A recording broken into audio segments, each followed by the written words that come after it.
उद्भव स्थिति संहार कारिणी क्लेशहारिणी सर्वश्रेष्ठकरी सीता नतोऽहं वल्लभाम् नीलाम्बुजश्यामलकोमलाङ्गं सीता समारोपितु वामभागम् पाणौ महासायक चारुचापं नमामि रामं रघुवंशनाथं यन्मायावशवर्ति विश्वमखिलं ब्रह्मादिदेवासुरा यत्सत्पादविषयव भाति सकलं रज्जो यथा हेर्भ्रमः यत्पाद प्लवमेकमेव हि भवाम्बोधेऽस्ति तीर्षावतां वन्देऽहं तं शेषकारणपरं रामाख्यमीशं हरिम् कुन्दबिन्दुसमदे उमारमण करुणायन जाहि दीन परने करौ कृपा मर्दन वंदो गुरुपदकं कृपा सिंधु नर रूप हर महामोहतम पुण्य जासु बचन रवि कर निकर।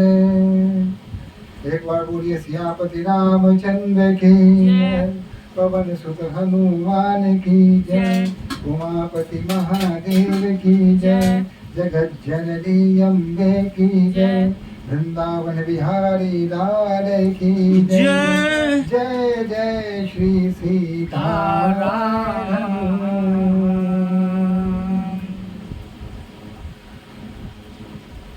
राजा प्रताप भानु पूरी तरह कपटी मुनि के चुंगल में फंस चुके थे, उसके जाल में आबद्ध हो चुके थे।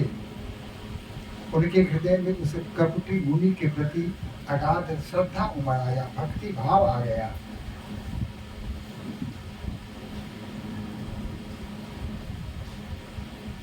प्रताप भानु ने पूछा कि आप तो सर्वज्ञानी हैं, सब कुछ जानते हैं और मुझे पुत्र समझ के एक पिता की तरह मेरा एक प्रश्न है उसका आप उत्तर दे दें, बड़ी कृपा होगी आपकी। कपटी मुनि ने कहा कि बोलो बस, जो पूछना है बोलो, निसंकोच पूछो। कहा कि मैं आपका परिचय जानना चाहता हूँ। कपटी मुनि ने कहा कि मेरा परिचय। पहले तो उन्होंने इधर उधर की बातें की और तब अपना महत्व बढ़ाने के लिए उन्होंने बताया कि मेरा नाम एक तनु है। राजा ने आश्चर्य किया, यह एक तनु तो पहली बार नाम सुना है, इससे पहले तो किसी का नाम नहीं, ये एक तनु आपका नाम है, इसका आशय क्या है, इसका अर्थ क्या है? कहा कि एक तनु का अर्थ होता है एक ही शरीर। कहा कि मीन्स अर्थ। कहा कि जब सृष्टि का प्रारंभ हुआ था, ब्रह्मा ने सृष्टि का आरंभ किया था, सृष्टि के साथ ही मेरा भी उस समय जन्म हुआ था, प्राकट्य हुआ था। मैं जन्म नहीं लिया था, प्राकट्य हुआ था। ना मेरी कोई माँ है, ना मेरे कोई पिता है, इसलिए मेरा प्राकट्य हुआ था।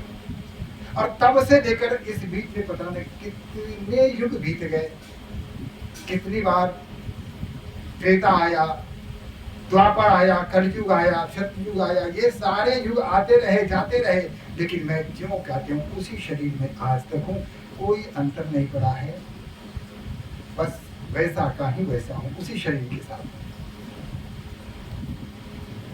कपट का जाल फैल चुका था और राजा प्रताप भानु पूरी तरह उस कपट जाल में फंस चुके थे। उन्होंने विश्वास कर लिया, उनके हृदय में और श्रद्धा बढ़ गई। भक्ति भाव से हाथ जोड़े उनके चरण स्पर्श किए, कहा कि महाराज मेरी भी एक इच्छा है, मेरी भी एक इच्छा है, सिर्फ एक इच्छा है। वैसे इच्छाएं तो एक नहीं होती, अनंत होती हैं, लेकिन प्रकट रूप में पहले एक इच्छा सामने आती है। उस इच्छा की पूर्ति हो जाए तो दूसरी इच्छाएं, तीसरी इच्छाएं, इस तरह इच्छाओं का एक लंबा लिस्ट मनुष्य के सामने आ जाता है। तो इच्छा नंबर 1, कहा कि ठीक है पूछ, बोलो क्या है तुम्हारी इच्छा। तो मैं चाहता हूं कि मैं कभी वृद्ध हो ही नहीं, मेरे जीवन में बुढ़ापा आए ही नहीं। अब कौन से ये बड़े संत थे, कपटी तो थे ही, कहा कि ए मस्त ऐसा ही होगा, जाओ तू कभी बुरा नहीं होगा, हमेशा नौजवान रहेगा तू। राजा ने सोचा कि नौजवान तो रहूंगा, लेकिन अगर नौजवान में मर गया तो, मान लिया कि नौजवान रहूंगा मैं 35 साल तक, 40 साल तक, और 40 साल के बाद बुढ़ापा आने के पहले कहीं मृत्यु हो गई तो। कहा कि एक इच्छा और है। कपटी मुनि ने कहा कि हाँ वो भी कहता, बोल तुम्हारी क्या इच्छा है, क्या कामना है, जो इच्छाएं हैं आज तुम्हारी सारी इच्छाएं पूरी होंगी, तुम कह तो। उसने कहा कि मैं चाहता हूं कि मैं अमर हो जाऊं, मैं मरूंगी नहीं। अब कभी नहीं मरूंगा तो हमेशा नौजवान रहूंगा, मेरे जीवन में मृत्यु आए ही नहीं। अब कौन सा इसको देना था, कौन सा तप का प्रभाव था, कौन से भगवान शिव के प्रतिरूप थे, या ऐसे कोई भक्त थे, ये तो कपट मुनि थे। कपटी मुनि ने कहा कि एक मस्त तू कभी नहीं मरेगा, तू अमर हो जाएगा, यानी न अजर होगा, तू अजर है, तू अमर है, न तू कभी बूढ़ा होगा न कभी मरेगा। अब इसने सोचा कि सारे संसार में फिर अब एक कामना अंदर से बाहर निकल रही है, इसकी कामनाएं बाहर आ रही है धीरे धीरे। 2 कामनाएं तो आ गई, अब तीसरी कामना इसकी आ रही है। कहता है कि वो सब तो ठीक है, लेकिन मैं चाहता हूं कि संपूर्ण संसार पर एक छत्र मेरा ही शासन हो, कोई दूसरा राजा नहीं हो, मैं ही अकेला राज्य करूं संपूर्ण संसार पर। कामनाएं बाहर आ रही हैं, वासनाएं बलवती हो रही हैं, और जो भी जीवन में उसने कार्य किए थे, धर्म कार्य किए थे, इतने सारे मंदिर बनवाए, यज्ञ किए, होम आदि किए, ब्राह्मणों की प्रतिष्ठा की, संतों की सेवा की, सारी बातें पीछे रह गई। कामनाएं यहाँ इन पर हावी हो गई, कामना के अधीन आ गए थे। इसलिए मैं चाहता हूँ हे मुनि, संसार का चक्रवर्ती शासक मैं ही रहूं, संसार में एकमात्र मैं ही राजा। कैप्टन ने कहा कि है जाओ, एक मस्त ऐसा ही होगा, संसार का एकमात्र राजा तू ही रहेगा। फिर सोचा कि मेरे परिवार, मेरा समाज, मैं तो जवान का जवान रहूंगा, ये सब तो बूढ़े हो जाएंगे, मैं ज्यों का त्यों रहूंगा, और सब हमारे पुत्र, हमारी पत्नी, हमारा भाई, ये तो सब मर भी जाएंगे, तो वह वेदना तो मुझे बर्दाश्त करनी पड़ेगी, सहन करनी पड़ेगी। उसने कहा कि ऐसा कीजिए, मेरे साथ मेरे परिवार को भी जवान कर दीजिए, सदाबहार जवान हो जाए वो, कभी बुढ़ापा उसके जीवन में ना आए, और वो भी मेरी तरह अमर हो जाए। कपटी उन्होंने कहा कि ये मस्त ऐसा ही होगा। फिर सोचा कि सारा संसार है, इसमें मित्र भी होते हैं, लेकिन छुपे छुपे शत्रु भी होते हैं। मैं नहीं चाहता कि संसार में मेरा कोई शत्रु हो। इसने कहा कि मुनिवर, एक और इच्छा है, बस एक कामना और शेष रह गई है। कपटी ने कहा कि हाँ, उसे भी कह डालो, जो भी इच्छाएं हैं सारी इच्छाएं तुम्हारी पूरी होंगी, तुम कहो तो। उसने कहा कि संसार के जितने भी लोग हैं वो सभी मुझसे प्रेम करें, मेरी बातों को सुने, मैं जो बताऊं उस पर आचरण करें। कहा कि ये तो हो सकता है, लेकिन अब यहाँ कपटी मुनि ने अपना कपट डाल दिया, ब्राह्मणों को छोड़कर। ताकि क्यों ब्राह्मणों को क्यों? कहा कि ब्राह्मणों से तुम्हें सतर्क रहना पड़ेगा, ब्राह्मणों को प्रसन्न रखने के लिए तुम्हें बार बार कार्य करने पड़ेंगे, उनकी सेवा करनी पड़ेगी। ब्राह्मणों को प्रसन्न रखना चाहते हो तो उनके भोजन की व्यवस्था करो, स्वादिष्ट भोजन बनाओ, उन्हें बार बार बुलाओ, आमंत्रित करो, सम्मान दो, भोजन के बाद उनको दक्षिणा प्रदान करो, उनको वस्त्र प्रदान करो, उन्हें नहीं उनके परिवार का भी सम्मान करो, और सत्कार करने के बाद उनकी पूजा करो। ब्राह्मण प्रसन्न रहेंगे, वो तुम्हें आशीर्वाद देंगे। फिर संसार में कोई भी ऐसी शक्ति नहीं है जो तुम्हारा अहित कर सके, काल भी तुम्हारा कुछ नहीं बिगाड़ सकता, ये ब्रह्मा विष्णु महेश ये भी तुम्हारा कुछ नहीं बिगाड़ सकते, सिर्फ ब्राह्मणों को तुम प्रसन्न रखो। कहा कि ठीक है, आप जो कह रहे हैं बिल्कुल सही, मार्गदर्शन तो आप ही करेंगे, तो मुझे अब क्या करना चाहिए? कहा कि तुम जो यहाँ आए हो इस बात की चर्चा कभी कहीं मत करना, इसका उल्लेख कहीं मत करना, अपने परिवार को भी मत बताना कि तुम कहाँ गए थे, क्यों गए थे, तुम्हारे साथ क्या हुआ, मेरे साथ जो तुम्हारी बातचीत हो रही है, तुमने जो हम मुझसे वरदान प्राप्त किए, इन सारी बातों की चर्चा उल्लेख तुम कहीं नहीं करोगे, किसी को पता नहीं चलना चाहिए। कहा कि गुरुदेव जैसी आपकी आज्ञा, मैं वैसा ही करूंगा जैसी आप आज्ञा करेंगे। कहा कि सुनो, ऐसा है, तुम्हारे प्रति मेरे हृदय में प्रेम उमड़ रहा है, तुम्हारी भक्ति को देखकर तुम पर ज्यादा ही मैं स्नेह करने लगा हूं, अतः मैं चाहता हूं कि तुम्हारी सहायता करूं। कहा कि बड़ी कृपा, मेरा अहोभाग्य कि आप मेरी सहायता करेंगे। तो एक बात सुनो, तुम यहां से जब अपने राज्य जाओगे तो तुम्हारे राज्य में जितने भी ब्राह्मण हैं सबों को आमंत्रित करो भोजन के लिए, उन ब्राह्मण को आमंत्रित करो, उनका भव्य स्वागत सत्कार करो, वस्त्राभूषण उन्हें प्रदान करो और उनके भोजन की व्यवस्था करो, स्वादिष्ट भोजन बनाओ। स्वादिष्ट भोजन जब करेंगे तो तुम्हें आशीर्वाद देंगे, फिर तुम्हारी मनोकामना वहीं पूरी हो जाएगी। ब्राह्मण के अतिरिक्त तुम्हारा कोई भी कुछ नहीं बिगाड़ सकता, बस सिर्फ ये जो ब्राह्मण है ये पृथ्वी के देवता हैं, ये प्रसन्न तो सब प्रसन्न। अच्छा, इस बात को ध्यान रखो, मैं तुम्हारी सहायता करूंगा, लेकिन एक बात है, तुम्हारे जो गुरु हैं, कुल गुरु, जिसके निर्देश पर तुम सारा काम करते हो, मैं उस कुल गुरु को उठा ले आऊंगा, मैं उस कुल गुरु का अपहरण कर लूंगा और उसका रूप धारण करके मैं वहां आ जाऊंगा और फिर सारी व्यवस्था मैं कर दूंगा, भोजन की व्यवस्था मैं करूंगा, मैं ही भोजन बनाऊंगा, बस परोसने का काम तुम करोगे, बाकी काम तुम मुझ पर छोड़ दो, चिंता मत करो। और ये पकड़ शगुपगे पहचानी गुरु भ्रम बस वाहन चेत, बरे तुरत सत सहस बर विप्र कुटुंब समेत। पूरे राज्य के सारे जितने भी विप्र थे, जहां कहीं भी थे, उनको पूरे परिवार के साथ राजा ने आमंत्रित कर दिया। लेकिन एक बात, जिस गुरु ने उसे सन्मार्ग दिखाया, राजकाज चलाने की युक्ति बताई, जिसके निर्देश पर ही वह विश्व विजेता बन गया, जिस कुल गुरु के निर्देश पर राज्य में कहीं भी कोई दुखी नहीं है, चारों तरफ शांति ही शांति है। जब कपटी मुनि ने कहा कि उस कुल गुरु का मैं अपहरण कर लूंगा, उस समय भी तो उसको चेतना आनी चाहिए थी, समझ जाना चाहिए था कि भाई ऐसे महान गुरु का अपहरण क्यों कर लेगा ये, लेकिन नहीं, कामना बलवती हो चुकी थी, उस कपट जाल में पूरी तरह यह राजा फंस चुका था।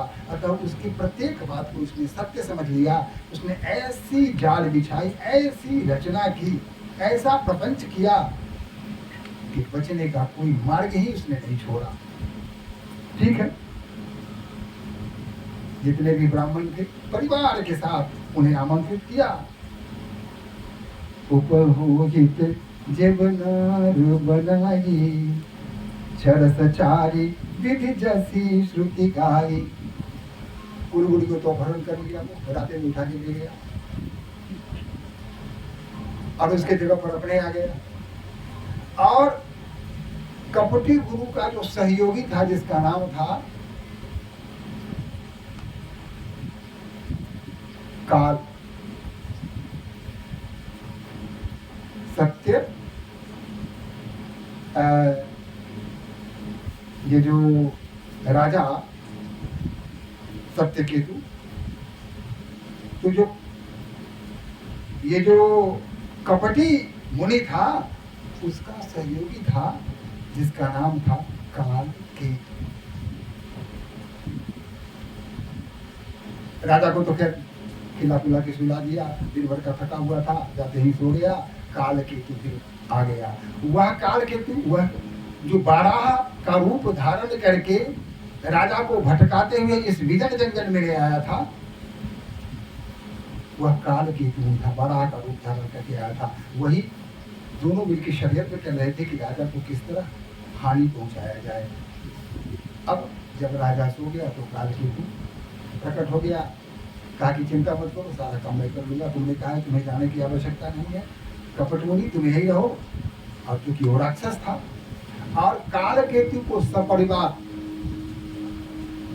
राजा प्रताप भानु ने समाप्त कर दिया था, इसलिए वह गुस्से में था, क्रोध में था, वह बदला लेना चाहता था, बदले की आग में जल रहा था। अतः दोनों, जब दो शत्रु मिले तो दोनों मित्र हो जाते हैं, तो दोनों मित्र बन गए। रात में ही काल केतु ने क्या किया कि राजा को घोड़े के साथ उठा करके घोड़े को अस्तबल में डाल दिया और राजा को उनके राजमहल में डाल दिया। इन्हें पता भी नहीं चला। रात जब इनकी आंखें खुली तो देखा कि अरे मैं राजमहल में कहा किया, यह तो चमत्कार हो गया।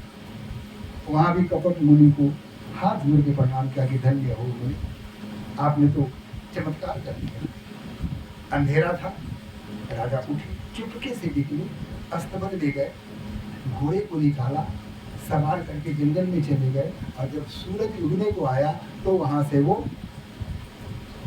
राजमहल की तरफ प्रस्थान किए। रास्ते में जिन लोगों ने देखा कि अरे राजा आ गए, राजा खो गए थे, चारों तरफ प्रचार था कि राजा पता न कहाँ चले गए, जंगल में शिकार करने गए और शिकार करते करते पता न कहाँ चले गए। तो प्रजा में हाहाकार की स्थिति थी, सभी परेशान थे, सभी चिंतित थे। राजा को आते आते जब देखा लोगों ने तो लोगों ने खुशी की घर दौड़ गई, किया राजा आ गए, राजा आ गए। नगाड़े बजने लगे, चारों तरफ आनंद, लोग मनाने लगे। राजा दिखा के आए कि मैं आ गया। हम अब यहाँ भी छल है, अपनी प्रजा के साथ छल आ चुका है पहले, लेकिन प्रजा को दिखाने के लिए अंधेरे में चला गया और फिर लोगों को दिखाते हुए आया कि मैं अभी आ रहा हूँ। यह भी छल। अपनी रानी से भी उसने छल किया, उसको भी पता चला कि राजा तो अभी आ रहे हैं, उसे भी पता नहीं चला। और इसके बाद कपटी मुनि तो नहीं आए, काल केतु ने सारी व्यवस्था कर दी, खाने पीने की सारी व्यवस्था कर दी, तरह तरह के व्यंजन बनाए जाने लगे। ब्राह्मण को आमंत्रित दे गया, सपरिवार ब्राह्मण आने लगे, खूब उनकी प्रतिष्ठा की गई, आदर सत्कार किया गया, वस्त्र आभूषण उनको भेंट की गई। और फिर जब भोजन तैयार हो गया तो पंक्ति में सारे देवताओं को बैठा दिया गया। अब भोजन परोसने की बात थी तो राजा प्रताप भानु को कहा, ये काल केतु नामक रसोइये का प्रत्येक रूप में था, कभी रसोई का, कभी गुरु का रूप धारण कर लेता था। उसने कहा कि भोजन तैयार है, अब आप परोसने का काम कीजिए। तो चल, अब इन्होंने परुसन जब ही लाग मही पाला, भय आकाशवाणी ते ही काला। जिन ही परोसना प्रारंभ किया राजा ने, तभी आकाशवाणी हुई। अभी आकाशवाणी जो हुई, कोई भगवान ने आकाशवाणी नहीं की, कोई परमात्मा ने नहीं की, ये अभी एक माया थी, हवा, उस राक्षस की माया थी। कालकेतु की माया थी, उसी ने माया रूप में आकाशवाणी करा। क्या माया हुआ? प्रबिंद उठी उठे गृह जाहू, है बड़ी हानि अन्न जनि खाहू। ब्राह्मणों, हे ब्राह्मण देवताओं, आप उठिए, अपने अपने घर जाइए। यह भोजन करेंगे तो आपकी हानि होगी, आप विपत्ति में पड़ जाएंगे। इस भोजन को कदापि मत कीजिए। कहा भय अगुरसो होगी भूसुर मासु, भय अगुरसो होगी भूसुर मासु। सब दुज उठे मानी विश्वासु। कहा कि आपका जो भोजन परोसा गया है उसमें ब्राह्मणों का मांस मिलाकर दिया गया है। इस भोजन में ब्राह्मणों का मांस मिला हुआ है। जितने भी ब्राह्मण लोग थे इतना सुनते ही सब दुज उठे मानी विश्वासु। इस बात पर विश्वास करके जितने भी ब्राह्मण लोग थे सब उठ के खड़े हो गए। भूप विकल मति मोह भुलाई, भावी बसन आप मुख बानी। क्रोध इतना हो गया कि न कुछ आगे देखा, न कुछ पीछे देखा, न कुछ सोचा, न विचारा, और सभी उनके मुख से यह वाणी निकली, क्रोध पापस्य कारण। क्रोध ही पाप का कारण होता है। अगर क्रोध पर हम नियंत्रण कर लें तो आसन्न पाप की संभावना पूरी तरह समाप्त हो जाती है। अतः पहला कर्तव्य है कि अगर क्रोध की स्थिति आए तो उस समय बिल्कुल आंख बंद कर लीजिए, अपने आप को संयमित कीजिए, क्रोध पर पहले अधिकार प्राप्त कीजिए। जब क्रोध पर आप अधिकार कर लेंगे तो सत्य आपके सामने आ जाएगा। अगर आपने उस क्रोध पर अपना अधिकार नहीं किया तो सत्य आप नहीं देख सकते हैं। सोचने, समझने और चिंतन करने की क्षमता पूरी तरह क्षीण हो जाती है और क्रोध में आदमी पाप नहीं महापाप कर जाता है। ऐसा कृत्य कर जाता है जिसकी भरपाई नहीं की जा सकती। कभी कभी जीवन भर एक क्रोध के कारण आदमी अभिशप्त बना रहता है, पूरी तरह असफल हो जाता है। अतः क्रोध पर अधिकार करना हमारा पहला कर्तव्य है। ब्राह्मणों ने क्रोध पर अधिकार नहीं किया। बोले विप्र सकोप तब नहीं कछु किन्ह विचार। ताकि बिना कुछ विचार नहीं किया। सकोप क्रोध में बोले बिना कुछ विचारे, जाय निशाचर हो नृप मूढ़ सहित परिवार। कहा कि जाओ राजा, तुमने मेरे साथ छल किया है, ब्राह्मण का मांस खिलाने का प्रयास किया, मैं तुम्हें शाप देता हूं कि तुम अपने पूरे परिवार के साथ राक्षस हो जाओ। राजा जिसका कोई दोष नहीं था, छत्रबंधु तय विप्र बोलाई, घाले लिए सहित समुदायी, ईश्वर राखा धर्म हमारा, जय घसीटे समेत परिवारा। ताकि तुमने हमारा धर्म परिवार के साथ लेने का प्रयास किया, मुझे ही नहीं मेरे परिवार को भी खिलाने का प्रयास किया। तुम तो हमारा धर्म लेने के चक्कर में था। संबत मध्य नाश तब हो, जलदाता न रहे कुल को, नृप सुनि शाप विकल अति त्रासा, भय बहोरी बस गिरा आकाशा। ताकि जाओ तुम्हारा सब परिवार पूरी तरह नाश हो जाएगा, रहे न कुल में रोवन हारा। कोई भी रोने वाला तुम्हारे कुल में नहीं रहेगा, कोई पानी देने वाला भी तुम्हारे कुल में नहीं बचेगा। यह श्राप ब्राह्मणों ने दिया क्रोध में, भय बहोरी वर गिरा आकाशा। और तभी आकाश से पुनः आकाशवाणी होती है। इस बार जो आकाशवाणी होती है वह सच्ची आकाशवाणी होती है, वह परमात्मा की तरफ से आकाशवाणी होती है। विप्रभु शाप विचारिन दीना। ब्राह्मणों तुमने शाप तो दिया, लेकिन शाप देने के पहले विचार नहीं किया। नहीं अपराध भूप किछु किन्हा। राजा ने कोई अपराध नहीं किया, बिना अपराध के तुमने इतना बड़ा शाप दे दिया। चकित विप्र सब मुनि नभवानी, भूप गय जग भोजन खाई। जितने भी ब्राह्मण थे आकाशवाणी को सुनकर के सभी चकित हो गए। सब चिंतित हो गए कि ये कौन सी वो अभी आकाशवाणी थी, यह भी आकाशवाणी थी, वह आकाशवाणी झूठी थी, यह आकाशवाणी सच्ची थी। फिर राजा जहाँ भोजन बन रहा था वहां गए।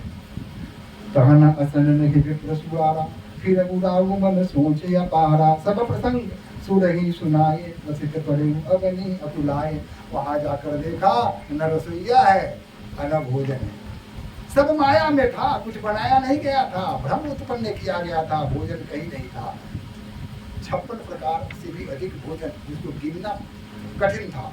इतने प्रकार के भोजन तैयार थे ब्राह्मणों को खिलाने के लिए, और जब ब्राह्मणों ने शाप दे दिया तो न रसोईया है और न भोजन है, कुछ है ही नहीं।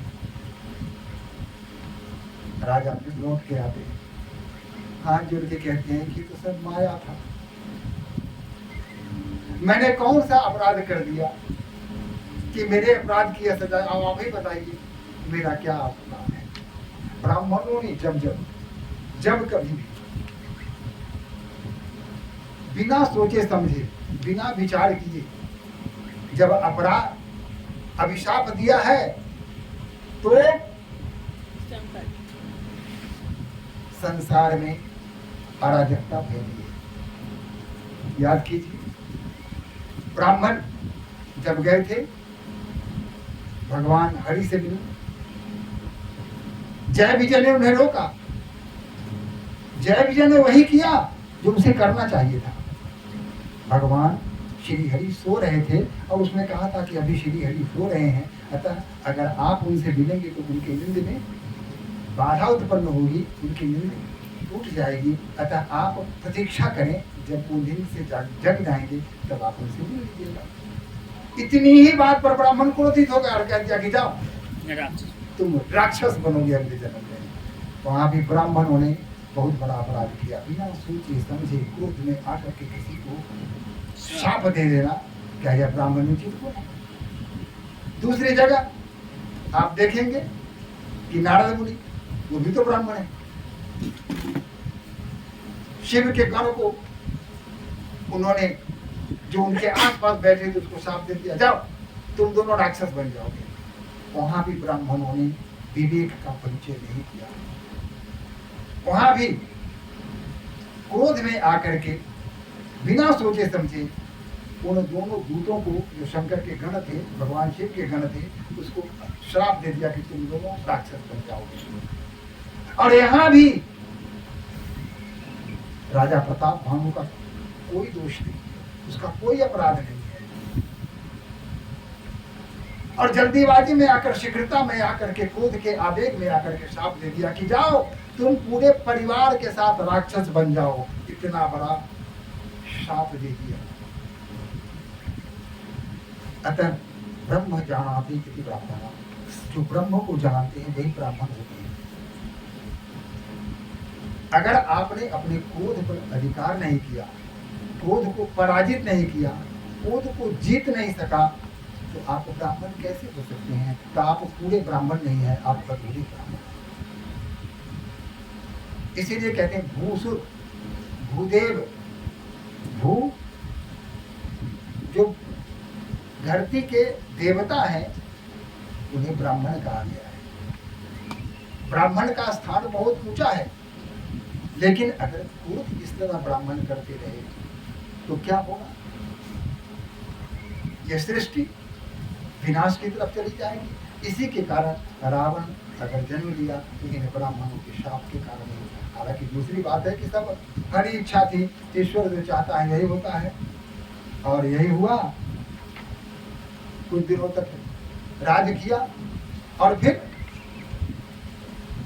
जितने भी पराजित राजा सब थे उन लोगों ने अपनी शक्ति को जब देख लिया कि राजा प्रताप भानु को तो श्राप दे दिया है ब्राह्मण ने, तो सारे राजा अपने अपने राज्य पर आकर के आक्रमण करने लगे और आक्रमण करके अपने अपने राज्य को उनसे छीन लिया। राजा धीरे धीरे छोटे होते गए, एक एक परिवार को उन राजाओं ने समाप्त कर दिया, काट दिया। रहा नकुल में तो लोग नहाना, एक भी नहीं बचा जो मर जाए। इसका भाई जो परिमर्दन था वो भी मारा गया, इसके गुरु इसके जो मंत्री थे, जो धर्म की स्थापना करना जानते थे, वो ही मर गए। अगले जन्म में ये तीनों राक्षस के रूप उत्पन्न हुए और इसकी कहानी कल बताएंगे। लेकिन आज आइए भगवान की प्रार्थना कर लेते हैं। जय श्री कृष्ण।